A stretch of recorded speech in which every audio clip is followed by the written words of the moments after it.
thank all of you for participating. I had a couple questions. Mr. Yarney, I do have a bill, SB 214, which tries to reform or bring up to date infrastructure financing districts. And I noticed that we're trying to do some of the things that you mentioned, particularly changing it to 40 years, which we also thought was a good idea. But what I am curious about is you also mentioned housing. Do you have any further, they're basically IFDs the way they're listed in the book and the statute. It's just general uses, mostly public buildings. But if you added housing, would you be more prescriptive than that? Or do you think just a general allowing for even affordable housing? I mean, would you restrict that in some way? You know, RDA was really clear about 20% and what levels of affordability. I would most certainly restrict the use, and I would specifically target it to need-based area median incomes. So households that are not being served adequately by the market and that need assistance. I would not have it be a broad assistance to any housing. With that, I would also like to echo what the legislative analyst said, which I thought was very apropos, which is that our experience is when government gets involved in subsidizing specific businesses or specific ventures, it can be very tricky. So I think with the one exception of affordable housing where the market is not providing the product and there's a social decision locally, there's a decision that that's a priority locally, then I think we think it's appropriate as long as it's targeted again towards low income or low to moderate, depending, of course, on the jurisdiction. In San Francisco, we now have a moderate income affordable housing problem, believe it or not. All right. Mr. Maruis, you talked about, in your suggestions, you talked about authorizing eminent domain for economic development. Could you go into that in a little bit more detail? I mean, you're talking about reforming the existing mechanisms. What would be required? Well, I think it's one of the indirect losses of the demise of redevelopment. The power that the redevelopment agencies had for eminent domain is not available now. Even with Prop 99 restrictions, local governments don't have the ability to use eminent domain for economic development. One example that I might authorize highlighting the importance of eminent domain for economic development is a project that I believe is in Senator DeSaulnier's district, the Contra Costa Center Transit Village. This required assembling 250 parcels, and the redevelopment agency had to start the condemnation process on 15 parcels and ultimately had to go forward to full condemnation to a trial on 3 of these parcels. So there is still a need for this tool. I think it should be limited. I think it should be focused. But we can't lose this tool if we want to continue local economic development. And could you expand on the Polanco Act issue as well? Sure. So the Polanco Act created in 1990 to assist in the remediation of hazardous sites, brownfield sites. Again, by the demise of redevelopment, it's not clear that cities have the authority that in the Polanco Act is explicitly directed to redevelopment agencies. So again, I don't think this was an intended consequence of the demise of redevelopment, and I think the legislature should act to restore a Polanco Act for local agencies and the eminent domain authority that the former redevelopment agencies had. Okay. All right, I want to thank the panelists for coming, and I wish you well on your task force today. Thank you very much. Just should take this entire panel over there and start again. We'd be benefited. The panelists were excellent. They were. Thank you very much for coming. And now I turn this back to my colleague who will deal with affordable housing. Thank you. And I'd ask the next panel to come up. We will go through this panel in the order it's on the agenda, and I'll ask you to introduce yourselves once we begin. And I'd also ask everyone to be mindful of the time. Good news is we had a lot of members participate, and they also had a lot of questions. So I think we clearly know that there's an interest, but it's one of those things trying to keep to the schedule's a challenge. It's a good challenge when we actually have a good policy discussion. Once everyone's seated, we'll start with Seamus Roller, the Executive Director of Housing California, and then go right through the panel, and then we'll go to public comment after questions. Welcome. Chairs DeSaulnier and Walk, my name is Seamus Roller. I'm the Executive Director of Housing California. Thank you for having us here today. About 5 years before I was born, my parents bought a house in Happy Valley, which is in between Redding and Red Bluff, for about $20,000. It was a one-bedroom house, so my brother slept in the laundry room. About 2 years before I was born, the house burned down, and my parents and my brother moved into the garage. I was born and spent the first 2 years of my life living in the garage. The garage didn't have any plumbing, and we had a toilet that was situated over the old septic tank that had a tent over the top of it, which was the only bathroom we had. And we had an old barn cat that adopted me and would jump over the garage door and bring in the giant kangaroo rats that they have in California. I somehow feel like I'm at a therapy session. Yeah, man. I hope this turns out well. I mean, it turned out very well. I'm here today. She really felt like I needed to learn how to fend for myself, which apparently I have. Luckily, my father was a public school teacher and taught auto shop, and I think that consistent job that he had and the luck that we had that he didn't lose that job and no one in my family got sick was what kept us out of being homeless or being in completely even more unstable housing than we already were living in that garage. There are 38 million people in California. 1 in 4 renters pays more than 50% of their income to pay for their housing. 1.7 million live in overcrowded conditions. 133,000 people in California are homeless. Of those, about 82,000 of them are living directly on the streets, not in any shelter or any other social service program. 40,000 of those homeless people are veterans, and female veterans are the fastest growing population of the homeless. Foreclosures have made it even harder for working families to find a safe and affordable home. Foreclosures have stripped many families of the wealth that they once had in their homes and hurt their credit scores, making it even more difficult to find and to qualify for housing. Most of the people who are involved in those foreclosures are now entering the rental market.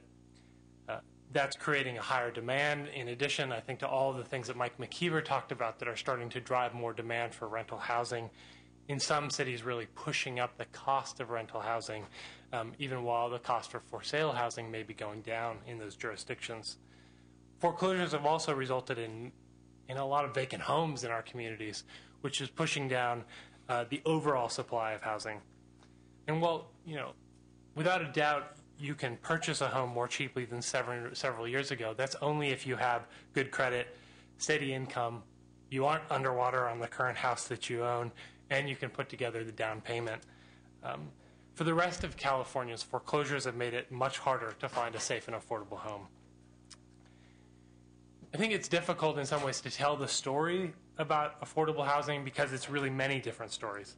It ranges from housing people who are chronically homeless to developments that are really serving teachers and firefighters, people who are firmly in the middle class who can't afford to live in those jurisdictions which have really high housing costs, especially in some of the coastal communities. It also means meeting some of the worst housing conditions in the entire country that we have in the Central Valley, especially for farm workers. And, affordable housing here in Sacramento that we have for seniors that are living on fixed incomes. And I think our homes are so interwoven into our lives that it's easy to overlook the impact that they have. Young people who live in affordable housing show significantly improved educational outcomes. The chronically homeless use much, much less public resources when moved into supportive housing, resulting in a net savings of tax dollars. Show significantly better health outcomes for a range of different populations once they're moved into stable housing. And so I think that the benefits of affordable housing are difficult to document, but also very difficult to ignore. And with some of the loss and the dismantling of some of our other safety net services, we've continued to push more requirements onto affordable housing and see them as the solution for many more of the social problems and social concerns that we have as a real solution.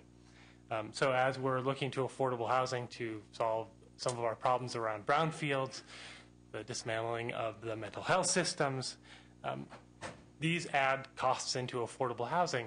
And I think in many cases, costs that are well worth paying for, but we should recognize that we're not just paying for a roof over people's heads, we're also paying for the other services that we're asking affordable housing developers to provide.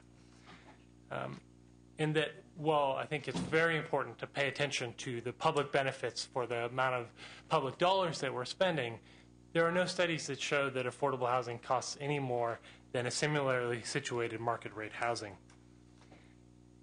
That in order to achieve all of these benefits that we see from affordable housing, we need support from the state. We need investment from the state of California in order to keep developing affordable housing, to provide the key funding that the state has been able to provide and that local jurisdictions have been able to provide through redevelopment, and that we need to be able to provide a new funding source and one that is flexible in order to meet the need that we see in California. Thank you very much. Thanks, Seamus. That was well said. Mr. Pearl, Executive Director of the California Housing Consortium. Thank you very much, Senator Saulnier. Madam Chair and members, my name is Ray Pearl, and I'm the Executive Director of the California Housing Consortium. We are a Big Ten affordable housing advocacy organization that stands for the production and preservation of affordable housing in California.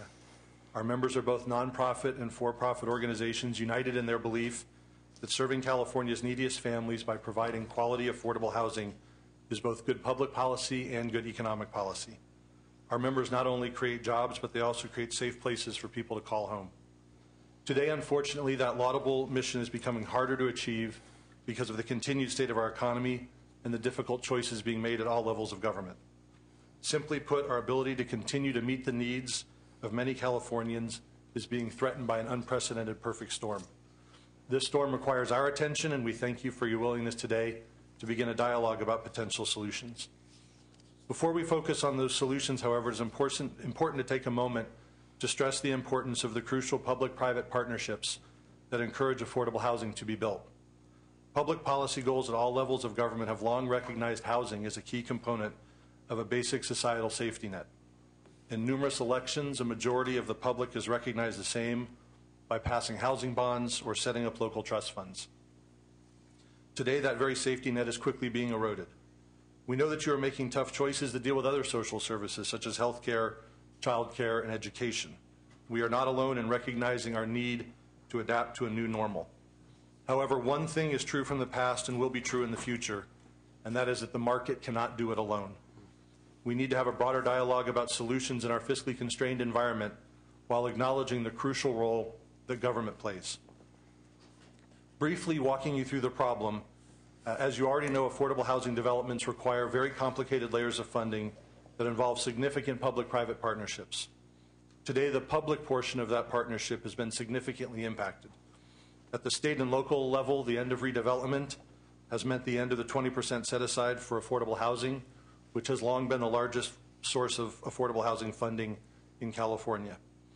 Faced with significant budget deficits, the legislature and governor were forced to make tough choices that impact the lives of real people. Not only are we now dealing with the reality of losing approximately $1 billion in annual funding, we are also near the end of the line with the approximately $5 billion in affordable housing funds that have been awarded from Prop 46 and Prop 1C. To compound the problem, the federal government is under similar budgetary pressures, and dwindling resources needed to support federal affordable housing programs such as community development block grants and the home program are also being threatened. Federal tax reform proposals also have the low-income housing tax credit under pressure. In short, we need your help. We are fighting the perfect storm. All good ideas should be on the table, and beginning to close the gap by finding a permanent source of funding for affordable housing in California is critical to ensuring the basic goal of quality shelter can continue to be provided to our neediest. We know that a permanent source program will not happen overnight and may even have opposition from interest groups who do not share the heartfelt belief that there is a problem to solve. But with Claudia's great ideas and adding more to that list, we certainly hope that a permanent source is something that will obviously be a long dialogue, but will be something that can come to fruition. Right now, the tools we have relied on are all disappearing at once, and we believe the state has an important role to play. Are encouraged to know that your two committees agree, and we thank you, Senators, for your strong leadership, and also want to thank Claudia Capio for her earlier comments. The economic vitality of our state is crucial to providing a safety net for all Californians, and public-private partnerships will always play an important role in affordable housing. We know these are challenging times, and we thank you for your willingness to tackle this issue. As you examine the future of society's safety net, please remember this. Education and housing go hand in hand. Teachers at all levels, at all grade levels, assign homework. And it's called homework because we all need a home as a strong foundation for a strong future. Thank you very much. Very well said, Ray. Kate, welcome. Good morning, Chair DeSaulnier and Senators. Thank you for the opportunity to speak with you this morning. My name is Kate Klimo. I'm Vice President of Government Affairs for the Orange County Business Council. We represent some of the most innovative and leading-edge companies in America's sixth largest county, working to enhance Orange County's economic development and prosperity in order to preserve a high quality of life. When we talk about housing, we like to add a little context for our members, and we like to remind them that since 1950, California's population has increased by about 450,000 people a year, which is like adding a city of San Jose or a city of Long Beach every year. And even with all the changes that California has been through and the volatile times we've seen in the last few years, really the only predictable thing is population growth. And our CEO at OCBC, Lucy Dunn, who's a former director of HCD, likes to remind us that if we don't plan for growth, growth will plan for us. So from an economic development perspective, we have a housing shortage at every level, from hourly to salary. And to meet the long-term success of California, a broad spectrum of housing products needs to be made available. And we see it as a rather simple formula of supply, choices, and affordability. And with that, you get a healthy housing stock. The business community cites the lack of housing affordable to their workforce and proximity to their jobs as a major impediment to attracting and keeping workers. Housing needs are particularly acute for a large part of the state's minimum and moderate wage workforce. When it comes to health and vitality of our communities, affordable housing is key. Now, we think the best way to ensure affordability is to ensure abundant supply. However, as the housing market and California's economy continues to struggle to find their footing, programs that support the affordable end of the housing scale need to be preserved. We want to commend Senator DeSaulnier for advancing this concept of a permanent source of funding for affordable housing, and it's been a policy objective of OCBC's for quite some time. We strongly believe that every city must plan to meet its current and future housing needs for all of its residents. But with the uncertainty in this post-redevelopment world, along with the pressures to comply with SB 375, the ability of local jurisdictions and the marketplace to meet the densification of urban centers is highly challenging. High development costs to address aging or insufficient infrastructure capacity, and denser building projects threatens the availability of housing options necessary to meet a dynamic workforce. The private market cannot meet the needs of those lower on the economic ladder, even if all regulatory impediments were eliminated.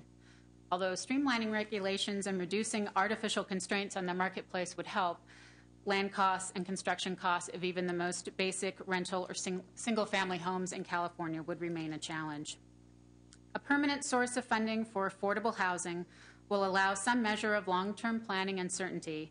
It will aid economic development and business retention and provide state support for a range of choices to all economic levels of our society. Thank you for the consideration. Thank you, Kate. Cesar, welcome. Thank you, Senator. Cesar Diaz on behalf of the State Building and Construction Trades Council. Council represents roughly 180 affiliated unions, about 350,000 men and women in the unionized construction trades. As you know, many of them are suffering under the economic recession. Many have been unemployed for over 2 years. Some of them have lost their homes, and because of the unemployment, are now eligible for an affordable housing. This is something that they didn't get into the career of building trades for, but unfortunately, because of the circumstances, they're now in this interesting state of possibly being able to build affordable housings and also qualify for the affordable housing, which is a sad state of affairs for our membership. But it also I think complements with some of the talking points and points made about the prevailing minimum wage as compared to the actual gross income and the rents that are out there. The average rent well over $1,000 for a two-bedroom. So simply for a family, that's unaffordable, considering that's the only opportunities out there with regards to minimum wage. But we had estimated, of course, working with the state, that the Department of Housing and Community Development determined that in order to look at the need, about 220,000 homes would have to be built to address population growth. Obviously, with the housing crisis, that number is significantly lower, and we understand that. Many families are forced now to live further away from their places of work because of cost of living increases. You have San Francisco Bay Area, a lot of people live outside, well outside the city. Of course, this impacts congestion, highways, and their quality of life for that individual and his or her family. So we believe building affordable housing creates good-paying jobs. Of course, we'd like to see prevailing wage and apprenticeship opportunities included in that, because that directly impacts and affects how a person gets out of poverty, particularly for those people that are building these units. And of course, we support the concept of a dedicated funding source because it can maximize the impact and the investment basically on the economy and society by ensuring that men and women are also paid fair wage for their work.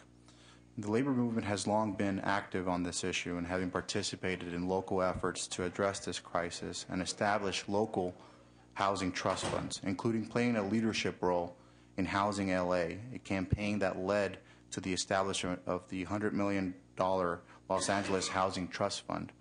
In addition, we're active participants in the Peninsula Interfaith Advisory Committee, which is working to establish the Housing Trust Fund in San Mateo County. In San Diego, the local Building Trades Council, with funding from HUD, owns, operates, and maintains the National City Apartments, which is a low to moderate income apartment building. And the board is also currently exploring adding units for veterans on that. So we thank you for having this hearing. We want to be partners with you in this policy area, and look forward to working with you both on this issue. Thank you, Mr. Diaz. Richard? Thank you, Mr. Chairman. Richard Lyon. I'm the Senior Vice President of the California Building Industry Association. Rather than have prepared remarks, I'd like to maybe respond to some of the comments that have been made and make some observations of our own. Our members are out there working in the jurisdictions to try to deliver housing and do it in a severely depressed market under very difficult conditions.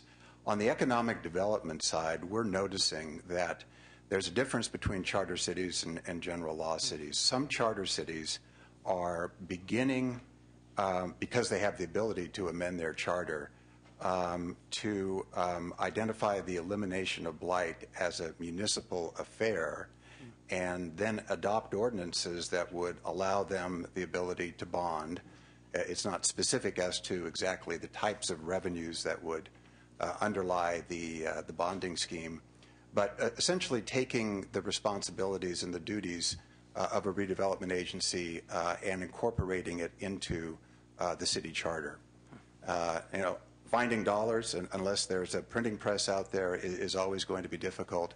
But there are the traditional sources of revenue: property tax, sales tax, there's business taxes, there's a variety of other things that charter cities are looking at.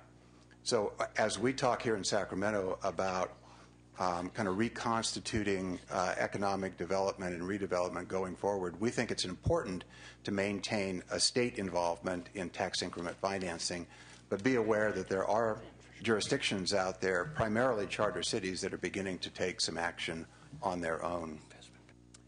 On the housing side of it, it was stated in the background paper that the vast majority of the affordable housing was connected to RDA and tax increment financing, and that's absolutely the case.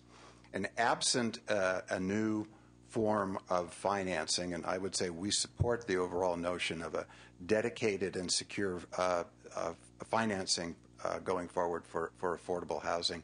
We also support the Pro Tem's bill and the Speaker's bill on ensuring that the low mod funds actually go back and they aren't dissolved back into the successor agencies. But absent coming up with a financing source, a dedicated financing source, or completely writing down the land out there, it's hard to see how we're going to make much progress on providing for affordable housing, at least in the short term. The background paper asked a couple questions. Who should administer the affordable housing programs? We see this as a partnership. I mean, clearly the state has an interest because we have the state housing element. Requires jurisdictions to go out, identify sites, plan for housing, short-term and long-term. So it's not a far leap to say that the state also has a legitimate interest in making sure that there is some measure of financing there to provide for the hardest to be able to deliver, which is the below-market units. But also at the local level, it's a local-state partnership, and the locals can provide the basic ingredients that can signal to the private sector. And I think it was Mr. McKeever or somebody that said that providing the planning regime, providing clear policies in your general plan going out, if we're looking at more urban areas, specifically planning those areas, doing the forward planning, and it does require some cost, but doing the forward planning as a jurisdiction to provide the kinds of incentives and signal to the private sector that we really want to attract you, and we would like you to make your investments here. It's important to do that forward planning with the private sector so that as the plan is developed, it's able to deliver actual marketable product. But that's the kind of activities that we would encourage local governments to undertake. It's a state-local partnership with the private sector, and it's important that that take place. There's been talk about SB 375. We were at the table throughout every moment of the discussion on that. And one of the important features of SB 375, and it was noted in the LAO's piece, and it was also noted by others, that there are non-monetary activities. I've already referred to some of the planning processes that can be streamlined to attract the private sector. A couple things under 375. As we begin to move forward now and get the plans in place, the next step is for local governments to identify a longer-term supply of land to be able to house long-term the population. But then more importantly, on an 8-year regional housing needs assessment to specifically zone the sites that are included in the updated housing element to provide for a broad range of housing at all economic levels. That's the kind of non-monetary entitlement type of activity that can be a real incentive to not only to attracting our members in, but also to lowering costs so that we can provide housing at the most cost-efficient way. As to, the overall goals of redevelopment going forward, we would encourage you to look beyond blight, because as we have SB 375, and Mr. McKeever said, it's a growth plan for the region. That it is, and it's not just tightly woven urban areas that are going to develop.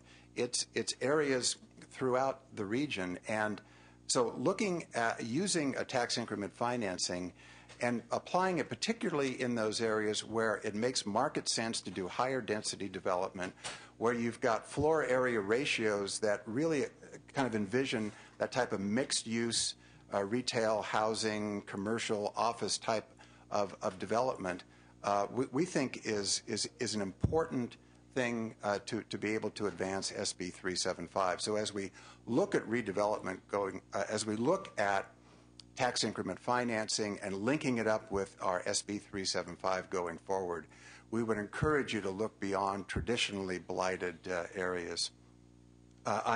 There's others that want to talk, so I'll end on this.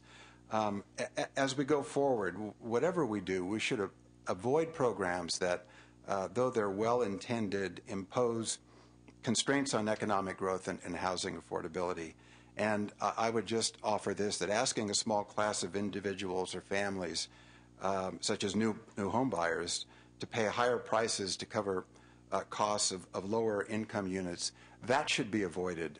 We need to be smart about how we foster economic growth, and we need to be smart about how we position ourselves to attract not only employers but to stay competitive. So thank you very much. Thank you, Mr. Lyon. Leslie, welcome. Thank you, Mr. Chair. My name is Leslie Corsilia. I'm Director of Housing for the City of San Jose. I'm also representing the California Association of Local Housing Finance Agencies, and I have the distinction of working also with the successor agency of the former redevelopment agency of the City of San Jose. So it's quite a mouthful. We're still in a little bit of the mourning period. I know we need to look forward, but at the same time that we're looking forward, we're dismantling what was in San Jose a $4 billion business. So it's a pretty big effort for us to do that. And I liked a lot of the conversation that happened early in this panel and also in the session about the need for partnerships and the need for local government and the state to work together, because I don't think we're going to be able to do this going forward alone, either the state or locals alone. We've lost in the last 18 months two of the most important tools. We've talked a lot about redevelopment today. We also, based on the Palmer decision, lost the ability for local governments to use inclusionary zoning for rental housing, which is thousands of units a year. So in addition to the financing, we lost what was a pretty important local government tool. In San Jose, we've built over 20,000 affordable units in the last 20 years. We've housed over 800 school teachers with first-time homebuyer loans. We have assisted thousands of homeless people become self-sustaining, all with these tools that we need to learn to work without. The need is still there. We just opened a 52-unit family housing development. The waiting list was open for a couple of days. It has 800 people on the waiting list. We have a need through our housing element to develop 2,000 units a year, and we have very few funds to make that a reality. As we look to SB 375 and the need to build new urban centers and more dense product, that is expensive, that's difficult, and we need to figure that out. Others have spoken to the economic development reasons for housing, and Seamus actually talked about some of the cost issues with affordable housing. I did want to mention that there's a report that's going to be released on Friday from the National Housing Conference that examines the housing affordability challenges of working households, those earning $50,000 to $120,000 a year. The report is going to show that 34% of all of California's working households pay more than 50% of their income on housing and housing-related costs. It means they have less money to spend on other things they need, like health care, healthy food choices. All of that has an impact on government. So how do we address this absent those tools? I think we need to have SB 184-like legislation to allow locals to enact inclusionary zoning ordinances for rental housing. We need a replacement for RDA funding at the local level, as well as a replacement for state funding, Prop 1C funding at the state level. We need it to be a permanent source. We need tools like RDA that were ongoing. It's the one thing that we could depend on. Now we're depending on sources where it's grant funding that we're applying for at the federal level, or if the state has funds available, we're applying.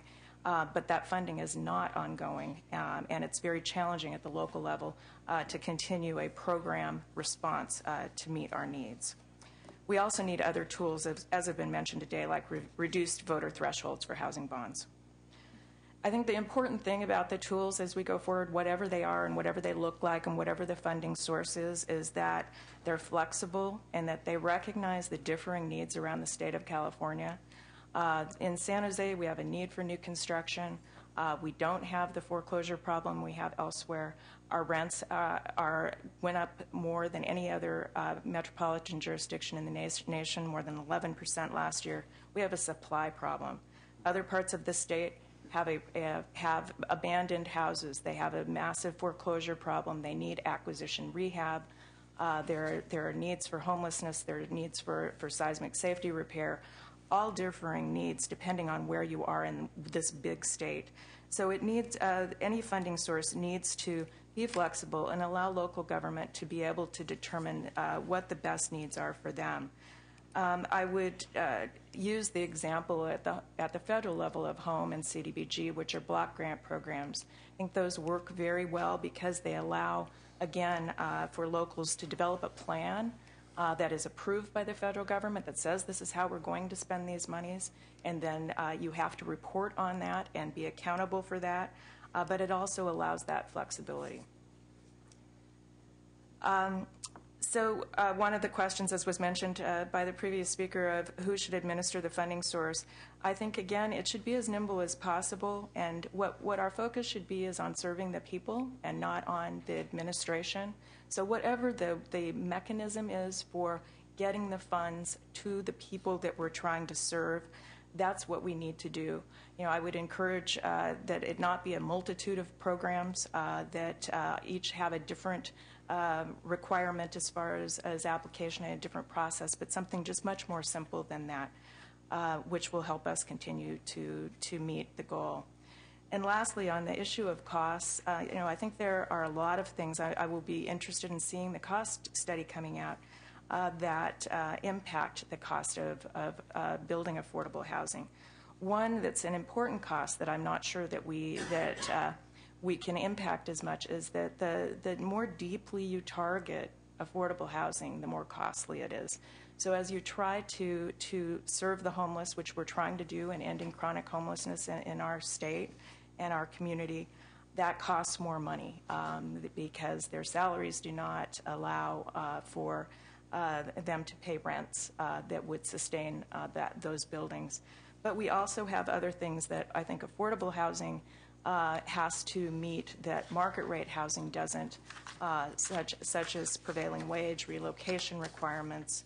We also have environmental issues we work with. Often affordable housing projects are required to have more social programming than a market rate development would have. So I think we need to look at those as well as the complex financing structures we have as we go forward so that we make sure whatever tools that we come up with, whatever source we have, has the greatest impact and is the easiest to administer and really does what we want, which is to help the people who need the housing. Thank you very much for having me here today. Thank you. Welcome, Ms. Ballard. Last but not least, yes? Yes.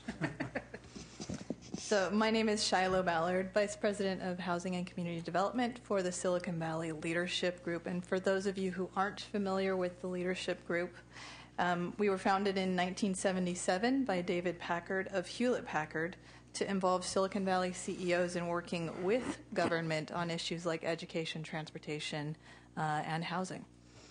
If Kate hadn't already given the secret away, you might ask yourself, why does an organization representing the innovation economy care about housing? Well, the answer is our members understand that there is a vital link between their ability to recruit and retain a world-class workforce and the availability of housing. And we know this for a fact because we actually ask them on an annual basis. We do a survey where we go out to our CEOs and we ask, what are the top impediments to doing business in Silicon Valley? Guess what the #1 vote getter is each year? Housing. So because you have sat very patiently through lots of speakers, I'm going to jump directly to some suggestions. The first one is very easy, and that is simply your role as policymakers in making policy. For example, by making the statement that 20% of redevelopment agency funds must be spent on affordable housing, a very strong policy statement was made, I stress was made, and that policy statement was affordable housing is very important. Another example, by not clarifying that inclusionary zoning law is not in conflict with state rent control law, another policy statement is made, and that policy statement is affordable housing is less important. And then lastly, housing element law. That's the only segment of a city's general plan that requires state certification. That sends a very strong policy statement that says housing is important. This is the first thing the state has done and should continue to do, and that is to demonstrate the importance of housing through strong policy. It sends an important signal to local governments, and they're the ones at the end of the day who actually make the decisions. So I wanted to talk very specifically about two main points. You've heard some of them touched on. One of the ways that we can make housing more affordable is by finding more money. This is the challenge. And we have been following this for years. Claudia alluded to an effort years ago to go around the state, had listening sessions, stakeholder groups, and we are really pleased to see the results of all that work finally making their way into bill form. So we're looking forward to working with you on that, Senator DeSaulnier. And while I do think it is premature to spend some time talking about how we're going to spend that money that we don't yet have, if you do have questions, we'd be happy to offer our suggestions. The other way to make housing more affordable, and you've heard a couple folks mention this as well, is by reducing regulations and the complexities associated with building more homes. The development of affordable housing has become an incredibly complicated task, rife with consultants and lawyers who each take their cut. I liken it to doing my taxes each year. If I have to hire someone to help me figure out how to comply with the law, it's probably too complicated. The same is true when we produce affordable housing, and that issue should be addressed. In that same vein, there are regulations that make it much more difficult to increase the supply of all types of housing, including affordable homes. The California Environmental Quality Act is one such regulation, and while well-intentioned, it unfortunately gets used by entities that care more about their own personal agenda than CEQA's intended purpose of protecting the environment. We must continue to pursue ways of protecting the environment through CEQA while allowing good, sound infill housing proposals to sail through the process. Less time spent in the process equals money saved overall. And I wanted to mention that on March 16th, we are organizing a CEQA tour. When we're talking about CEQA policy, the problem is nobody really agrees on what the problem is. So we'd like to do some very basic foundation laying and take folks like you out to look at some sites that have an interesting CEQA story.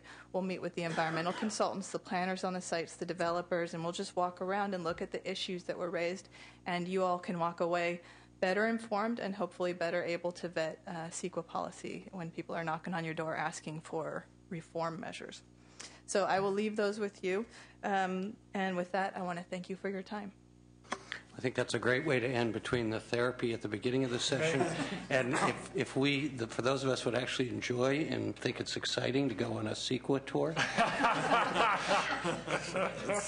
I hope there'll be T-shirts. I survived the Silicon Valley CEQA tour. Well, I appreciate all the comments and particularly how focused they were, particularly for the business community. Since Claudia offered up some honest idea, and in my new district where I swing and go down into Alameda, I now become part of the, Carl tells me I'm part of the Silicon Valley caucus, even though I'm don't go into Santa Clara, which illustrates your issue of so many people who work in Santa Clara live in Alameda and Contra Costa County. So it does seem like, going back to the earlier discussion, maybe there is more of a nexus between VMT. I mean, it's always been obvious to me from local government and being in that area. And I'm just curious, we have a long list of potential revenue, and then the other part of the question is regulation. So when we went through 375, part of the whole idea was you would come under this umbrella of the sustainable community strategy, so there would be some relief. So I'm a little concerned about, and your comments about CEQA being, I'm choosing words here. They're my words, they're not yours. Is in my mind's eye, for what it was designed, was to make sure that California's environment was protected, and sometimes it's been misused. Mr. Lyon and his clients have often told me this, some of them my friends. So I'm just, as we go through this discussion about identifying affordable housing as a permanent source, There are some creative ideas that maybe we've looked at before, but we need to look at it in a different way. So maybe if either one of you feel about responding to the idea about VMT, I mean, particularly in Silicon Valley, there seems to be a pretty clear, and from the transportation side, and this is obviously true in Orange County as well, in Riverside and San Bernardino, where you see people going further and further out, and the demand for infrastructure, which we don't include in the cost of housing people where their jobs are. When I was in local government at ABAG, we did a study called, it was Over There, I think it was, and it was all the people moving out into the valley and going through the 580 corridor and the Altamont Pass, but who was paying for all that, and what were the costs to it, which goes back to Sean's general comment about sort of the overall impact to working people, and as their wages continue to be constricted, but their disposable income gets eaten up by housing costs and other things. So it's a long way of asking you, what do you think about VMT and 375? If we're going to talk about CEQA, I think we have to talk about what we've already tried to modify, and are there tweaks we can do to that? Well, I guess it's good to be on the hot seat when the hearing room's so cold. But I appreciate that there's no easy answer. I would say with all of the discussions we've been having about transportation funding and the imperative to invest in our infrastructure, I would say I'm hesitant to use VMT as the panacea for both housing and infrastructure investment, or to use that as the solution. And I want to interrupt you just there because I don't think it was given as a panacea, but as one idea. I'm still being protective of Claudia. Absolutely. No disrespect to Claudia. I guess it's because in almost every sort of meeting I'm in, it's, well, how about VMT? Mm-hmm. And that maybe it's from a lack of understanding or confusion that just becomes the go-to. Mm-hmm. Well, we'll just... Everything's tied to that in California. That's all I meant, nothing specific to Claudia. I don't have the answer for how to... She's still here. I appreciated her comments. It certainly perked up the audience. I don't have the immediate answer to offer to you what the source of funding should be. Certainly the state has moved forward in linking land use and transportation. That's important, and having the housing and jobs balance is important. I think probably more discussion about if VMT is if there really is a nexus that works for affordable housing. I think a little more exploration needs to be made. Okay. And I was sitting in the back of the room when the comments were made, and it did create a little bit of a stir. And so if I understand correctly, it would be a loan origination fee on auto loans, and the nexus would be, to VMT, the rationale. And my question is more particularly because the knowledge of the situation in the Valley is not so much the specificity of what was suggested today, but clearly there's a relationship between, as you stated in your surveys, between where people live and where they work in Silicon Valley. Yes, absolutely. We agree with that. I just spent 4 years on the City of San Jose's General Plan Update Task Force. Boy, you really are a glutton. No wonder you came up with a CEQA tour. They told us it was going to be 18 months, but it was 4 years. Wait until they try to implement any of it. Yeah, well, no, there's a CEQA challenge now. So they won't be doing that anytime soon. Well, that won't be the last one. But through that process, VMT reduction was, we made huge, aggressive mode shift goals, recognizing that VMT reduction is important. So, our organization absolutely does recognize the link between sound land use planning, VMT, all that good stuff. Richard, maybe I could ask you, it seems to me that, I'm not going to ask you about CEQA or VMT, but you could opine. Your industry is in a very odd position, obviously, right now, awkward, because you read where the administration and the financial markets they think there's enough inventory already, and they're trying to, I assume, they're trying to protect equity as is, but I think Kate said something about if you had abundant supply, it would help correct itself.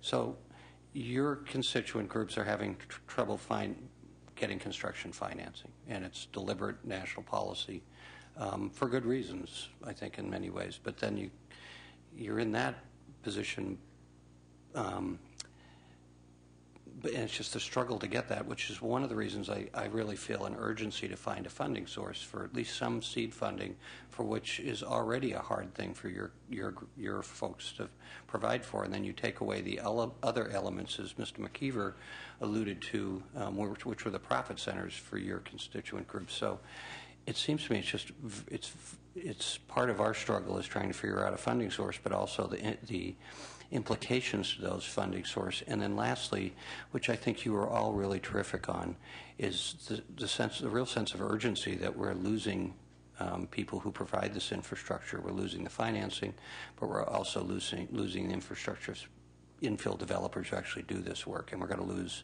dramatically more. So and then the impact to the individual Californians. And I'm particularly sensitive, Sean, to what you said, being chair of the budget subcommittee that's Health and Human Services, where we cut $4.2 billion last year, and the governor's asking us to bear the burden of the largest cuts this year, so that we talk in that committee consistently about the cumulative effect. And I'm very concerned that we're building a underclass of Californians like we've never seen that'll take multiple generations to really start to change that, but we're not talking very much about it. So all of those things, but particularly the sense of urgency, and as you see a sense of urgency because you're losing client members, and I've lost quite a few, particularly ones who want to do this kind of product.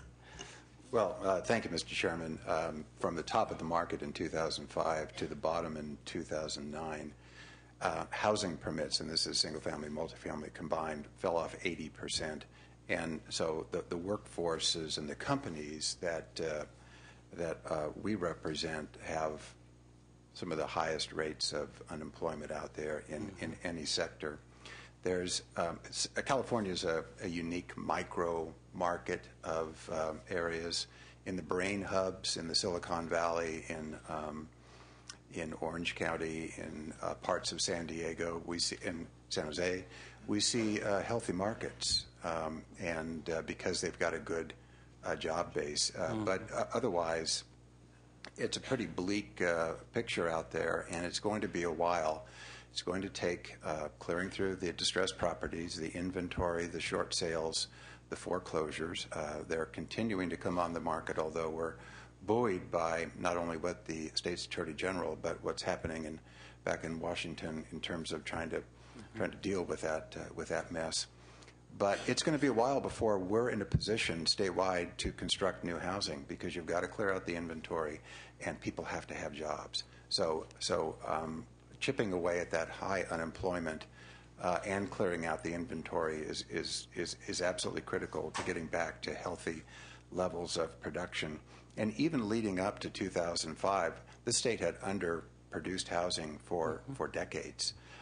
So we've got a big challenge ahead of us. There are some who would say, well, we've got enough housing out there. What do we need to build for? And if we were to follow that advice or move along those lines, we would not see an economic recovery in California. So we continue to add individuals, we continue to add families, household formation, and hopefully jobs in the future, and we need to be able to keep pace. It is supply and demand, and that's we can never get away from that. On the punishing VMT tax, and I say that with a bit of tongue in cheek. Let me just make sure that we understand that when we talk about VMT and SB 375, SB 375 is not a VMT bill. It never was. Well, it started out that way, but that's not the shape of it. It's a bill that aligns land use, transportation, and housing in a more efficient way to get to the targets that are set by the Air Resources Board, which are greenhouse gas reduction targets. And certainly tailpipe emissions are one way to get there, but there's a variety of other ways to do it as well. And as the fleet begins to get more efficient, and as fuels become more efficient, and we see greenhouse gas and criteria pollutants reduced because of that, VMT becomes really kind of inconsequential. It really doesn't make any difference, the amount you're driving. Our goal, though, having said that, is to better align housing and transportation with the job centers of the state. And, we would always stand up and support CEQA reform. Yeah, and I think that's probably,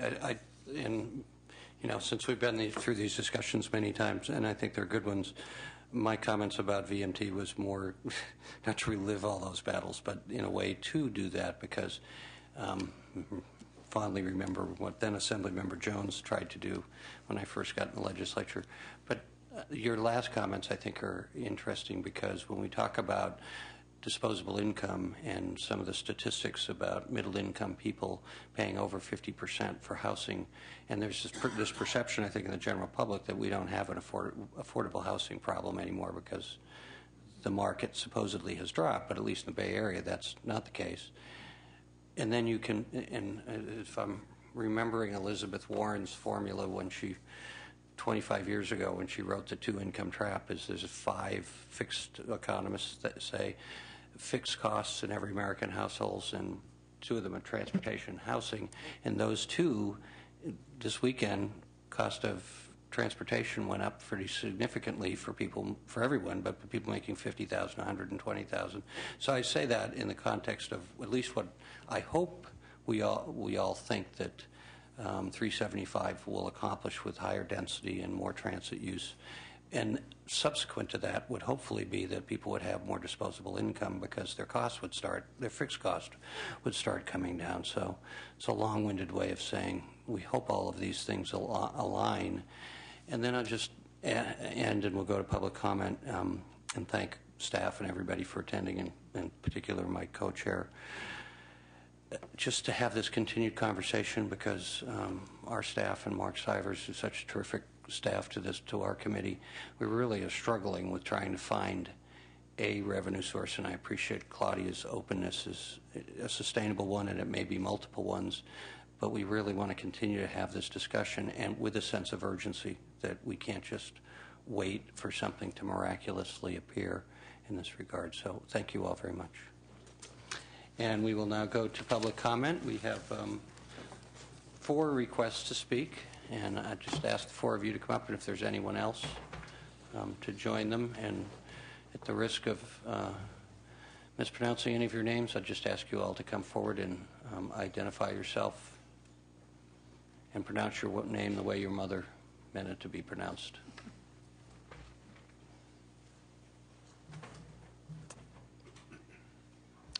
Go ahead. Thank you, Mr. Chairman. My name is Rob Weiner with California Coalition for Rural Housing. I'm sometimes accused of being too emotional and direct when it comes to affordable housing, and that's because I was a public housing tenant for much of my childhood, and so I can appreciate the value of a decent home and an affordable home. In 1996, Jason DeParle, a journalist for the New York Times, wrote a seminal article called "The Year That Housing Died," pretending the demise of the federal housing program and the death of affordable housing. Fortunately, he was a little premature in that prediction. Unfortunately, that year has now arrived. The combination of deep cuts in the federal housing program, the loss of $1 billion of redevelopment funds, really the only permanent source of housing we've had at the state level, plus the exhaustion of the Prop 1C dollars, means, as was said before, that we have a perfect storm. Our members, who are community-based nonprofit developers, are going to be out of the business of producing homes for the homeless, for the elderly, for poor kids, and for farm workers within the next 2 years. And that's not an exaggeration. No money, no homes. Now, I believe in the spirit of honesty and directness that the legislature shares some of the responsibility for the demise of redevelopment and the loss of the only permanent source of housing, money we've had for housing. Therefore, it is incumbent upon the legislature, it's the duty of the legislature to recreate something for housing akin to redevelopment, but also to create a permanent source of revenue to replenish the Prop 1C funds. We need a statewide solution. Not all parts of the state had redevelopment agencies, and many of the poorest communities in the state where we work had redevelopment agencies, but they were too poor to generate enough tax increment for housing. So that's why we need not only recreation of something akin to redevelopment, but we need a permanent source tied to a recurring source of revenue like a recordation fee, like a loan origination fee. Okay? And it's the duty of the legislature to create that. Otherwise, the legacy of this legislature will be the death of affordable housing. Thank you. Thanks, Rob. Next. Greetings. My name is Philip Kilbridge. I'm the Executive Director of Habitat for Humanity Greater San Francisco, and I work in Marin, San Francisco, and the Peninsula, and I'm also representing my colleagues at 48 other independent Habitat affiliates across the state. And I'd like to piggyback on what Rob said, but say that there was a missing piece to what Rob shared, which is also an incredible amount of talent that was existing in redevelopment agencies. The individuals who knew how to put a deal together, partner with affordable housing developers, and create that affordable housing is also lost. So this perfect storm has become, it's just keeps getting more and more imperfect all the time. I'd like to share that Habitat for Humanity in the state of California, we strive to make safe, decent, and affordable housing a matter of conscience and to eradicate poverty housing from the state of California and beyond. What we are trying to work on, though, is we do self-help home ownership. And we don't shy away from that term home ownership, even though it's become a bit of a dirty word in the last couple of years as the foreclosure crisis has hit. I'm very, very proud that Habitat for Humanity helps to create assets for working families, that it helps homeowners pay property taxes on their properties, and to help then add additional funds to local and to state government. I'm also proud that our homeowners take a great pride in their home ownership and get more civically engaged in their community. So we are very proud of our home ownership track record. We're also very proud in my local jurisdiction that we have had 0 foreclosures, even though we are serving very low and low-income families. That is all to say that Habitat for Humanity wants to be part of this solution in finding a permanent and dedicated source for affordable housing. With this crisis comes incredible opportunity, and we look forward to partnering with our friends in the state legislature to try and find solutions towards that. Thank you. Mr. Chair, Madam Chair, Michael Lane with the Nonprofit Housing Association of Northern California. Appreciate all your work and your attention to these issues today. We also agree that a permanent ongoing source or sources of funding for affordable housing is imperative. We also think it's important that it not compete with other priorities in the general fund, and that's why we want to identify a source outside of potentially property tax or sales tax because of all the difficulties in trying to make those priorities for all important health and human services. We believe a state housing trust fund is long overdue for the state of California. We're behind other states. It's time to set up an innovative 21st century type of funding system and mechanism for affordable housing. States like Florida, Pennsylvania, Ohio already have state housing trust funds, and we think it would be appropriate for California as well. We think it's long overdue. I would also point out, for example, the state of Washington does have a document recording fee of $30 that's dedicated just to affordable housing, and that didn't cause the collapse of their real estate industry, regardless of the rhetoric you may hear. We think it's appropriate. We think there is a nexus, and we think it can be at least one of the sources. And we think there's a bipartisan deal to be had here. We heard some great comments from Senator Dutton earlier today about home ownership, first-time home buyers, workforce housing, and he was also very instrumental in Proposition 1C. So we'd like to get some Republicans involved. We think that's potentially a solution there. Executive Director Capio also brought forward the idea of a mortgage insurance product, which may be of interest to the realtors as well. So we think there's enough common interest here that we can strike a deal. We think it's too important not to, and we think we can generate some bipartisan support in this. We'd like to work with you to that end as well. Thank you for the opportunity. Thank you. Mr. Milton, you're here to speak about VMT. Thank you. Yes, sir. Mr. Chairman, Madam Chair, and members of the committee, thank you very much for the time to express a little concern about the direction the permanent sources issue is moving. We very much appreciate the comments of Ms. Capio as well as those of Mr. Lyon in terms of this is, in our opinion, not a source issue. It is a sources issue, and we feel very strongly that isolating on a single fee that's part of an escrow is absolutely the last thing that the real estate industry can handle at this point when, as Mr. Lyon observed, we have a huge inventory of unsold houses in the state that will not move if it gets harder and harder to finance them. anything that adds to that is simply not something that we will be able to participate in. But we do want very much, excuse me, to be working with you, and we feel very strongly, as was indicated by several of your others presenters, that there are sources of financing possibilities that could help set up a permanent source for the ongoing production of affordable housing, and we hope to work with you on that. Thank you. Thank you, David. Appreciate it. Appreciate your time. Hi, good afternoon. My name is Robert Ogilvie, and I represent Public Health Law and Policy, and thank you for your attention to this issue and for the opportunity to speak. And I just want to bring up the public health perspective. Public health in California has taken a real hit with the demise of redevelopment. In the last few years, public health has moved away from a focus on preventing infectious disease to trying to combat chronic disease, specifically the incredibly high rates of obesity and diabetes we have in this country. We have the highest rates of obesity in the world. And a number of public health agencies, with our assistance and with the assistance of other agencies, had made the connection with redevelopment agencies because redevelopment areas are the neighborhoods in this state where people have the lowest life expectancy and they're the worst public health outcomes. In San Francisco, for example, in Bayview, people who live there live 14 years less than people who live in Nob Hill.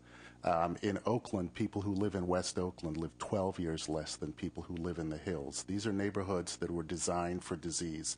And though not all redevelopment agencies are perfect, we all know that, there were a number of them that were starting to work to build healthier neighborhoods, safe routes to school, rerouting diesel trucks away from schools so that kids didn't have asthma, getting healthy corner stores and grocery stores into neighborhoods. And the focus of all of this and what compelled them to do this was the blight definition. Redevelopment law was part of the Health and Safety Code, and if you look at what used to be the definition of economic and physical blight, there was lots of public health language in there. People were pressing for stronger public health language in there. I know AB 2531, 2 years ago, Fuentes' bill was looking to put in high rates of obesity because of lack of access to fresh grocery or to places to play. That didn't work. And as we move forward, I don't disagree with anything that's been said. The funding, the land assembly, the affordable housing, all of that is critical. But I think keeping some sort of blight, or if you want to come up with a new word, definition in there that really focuses efforts on improving conditions for those who've got the most adverse health outcomes, I think that's really critical, and that's something that could really benefit public health. Now, as a Canadian, there was a lot of talk about Canada earlier on. You know, as we all know, one of the number one costs businesses have to bear is healthcare costs.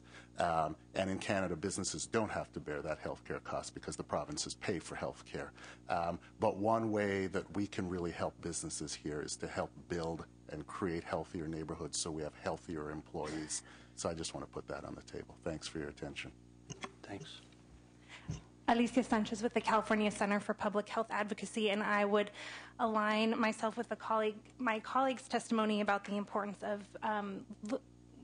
having a picture of the importance of health when making this ongoing assessment of where we'll be moving in the future.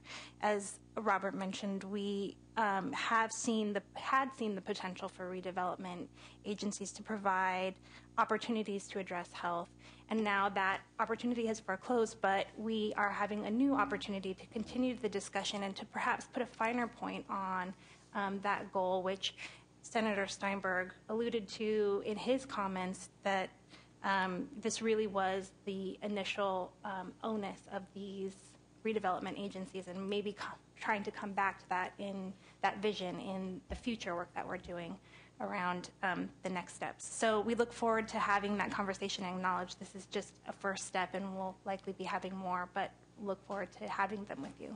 Thank you. Thank you all. Senator, you had a question or comment? Just a comment. First of all, thank you all for your comments, and I want to invite you to engage with me on SB 214, which is infrastructure financing districts, and I hope you heard the discussion earlier. It does not include anything about housing for the moment, but really we do need to address that issue.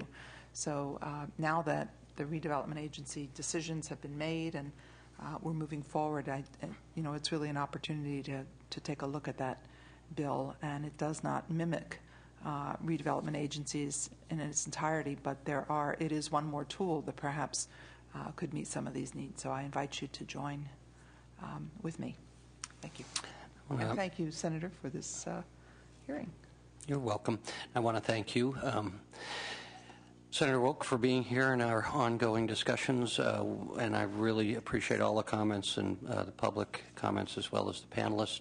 We are going to introduce a bill trying to develop a permanent, sustainable funding source for affordable housing, and we ask for all of your engagement, and I appreciate the engagement of Mr. Milton already and the realtors, and are sensitive to your concerns and your needs. I have a lot of very vocal realtors who are struggling right now, and Contra Costa County, eastern Contra Costa County, is for the Bay Area is ground zero for our challenges around foreclosure issues. So I appreciate everybody being here today, and this is a starting point, as we said earlier when Senator Steinberg started the hearing, a starting point hopefully of a new discussion, and as Senator Keogh said, a more effective and efficient delivery of services to people who desperately need these kind of services. So thank you all.